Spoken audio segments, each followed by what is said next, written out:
Hey there, what's up? In this video, I'll give you a quick comparison between PostHog and Matomo. So this will help you choose the right analytics tool for privacy, hosting, and report features in 2025. So let's go. For the first one, which is overview of the tools for PostHog, it has open source and supports websites and apps and includes session recording and feature flags. For Matomo, it's also open source and it is self-hosted.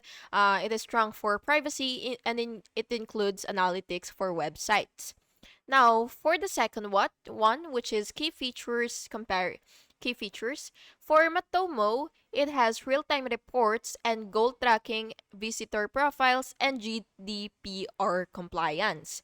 For PostHag, which is right here, it has event auto capture, funnels, retention analysis, and it has flexible deployment.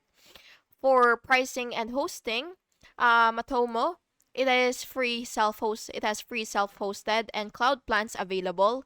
For PostHag, it has free self-hosted and cloud paid per MAU. Now, for the use cases, for PostHug, it is good for startups who needs full featured analytics with self-hosting.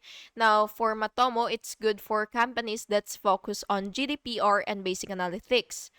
So if privacy and compliance matter to you, then you should go ahead and choose Matomo. But if analytics depth and session tracking matter to you the most, then use PostHog. And yeah, that's basically the comparison between PostHog and Matomo.